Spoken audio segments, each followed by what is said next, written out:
In today's video, I'm going to talk all about behavior change. And there is a poem by Portia Nelson. And I first heard this poem, I think I went to an event a few years ago. Anyway, it's always stuck with me. And it always reminds me of like when I'm talking to a client and I see they're kind of like in this like never-ending loop. This poem, I whip it out because it just helps people to see that they're caught in this endless loop.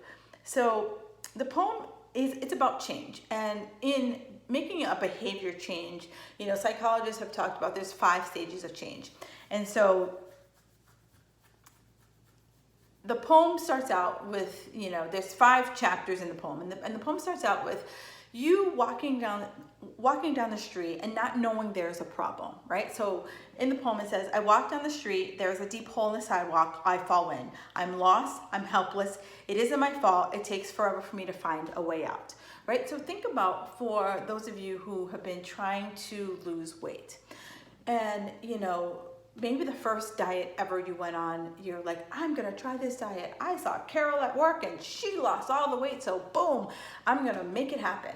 Or, you know, you're 15 years old and, you know, you told yourself that if I only had a sleeve of Oreos a day, I would lose the weight, right? So that's like step 1, like you're just like blindly walking into something. Then the next time you're like, you know what, I really need to lose weight. But you walk down the same street, you fall into the same damn hole, right? You go fall into the hole by following the same, I need to exercise more and eat less, right? And then you're like, oh, shit, I did it again. I fell into the same damn hole. And now it doesn't take you too long to find your way out. You're like, okay, I'm thinking that might have not been the thing for me, all right? So then you're like, okay, I know, all right, so now I'm going back to lose weight, going on vacation. I don't want to, but I really know that if I exercise less and eat more, I have seen results. And yeah, I'm gonna try it again, because this time, instead of, I'm gonna do the cabbage soup diet, or I'm gonna do Atkins, or I'm gonna do keto, right? We all start to like justify the various diets, or instead of, I'm gonna make sure I go to a spin class followed by a hot yoga class so I can do a double sweat out, right? Anyone picking up what I'm putting on? So in this chapter, it's like I walk down the same street, there's a deep hole, I see it, right? So I know that whenever I drop my calories and increase my exercise, my cravings come up like nobody's business. I still fall in because it's a habit, right? It's now become my habit. And now if you're someone who's in your 40s, you're like, I've been pulling out the same playbook since 19 whatever, and I know that it's really not working, but it's what I know. Right? It's what I know. It's my whoopee, right? It's my whoopee diet.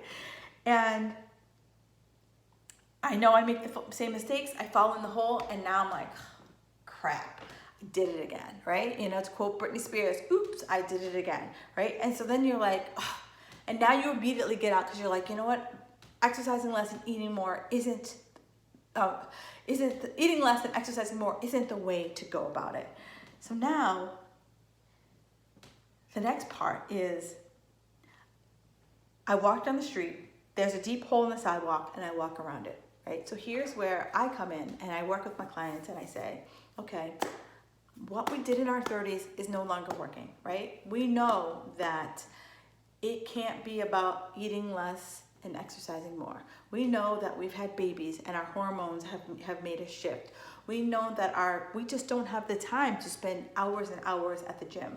It's the law of diminishing returns. The more I exercise, the more my body will expect that same amount of activity to maintain my body transformation. So in order for me to do that, I have to make a change. And so the first change that I ask all of my clients to do is add more protein. Add more protein. Guaranteed, if you were to sit down and look at what you're eating, you're not eating enough protein. So the first thing I say, add more protein, add more vegetables. right? No one ever lost their shit eating too much chicken. No one ever lost their shit eating too much broccoli. And those two things will be satisfying, so they'll fill your body, and they'll be satiating, so that it'll take your body a long time to digest those foods, so that we'll start to bust those cravings, start to bust those binges, because I know those are the two biggest things my clients come to me. They're like, I just want to stop the binges. I just want to stop the cravings. Well, we got to eat more, right? We have to eat more, and we have to eat more of foods that are satisfying and satiating, okay? So then the last chapter is, I walk down another street. So here's where I'm giving you the opportunity to walk down the other street. So if you're someone who is over 40 and you're like, I'm done walking into that same damn hole, I invite you to grab my over 40 guide. It is all the things that you should be doing now when you're over 40 to really help you stop falling into that same damn hole. All right. If you have any questions, comments, concerns, I've put the poem below this video so you can have a quick peek at it. And, you know, if you want to like pin it up on your refrigerator or somewhere in your house just to give you that reminder that you're like, I'm no longer falling that hole, feel free to do that. All right. I do videos every single Thursday, so be sure to hit the subscribe button and share this with a friend.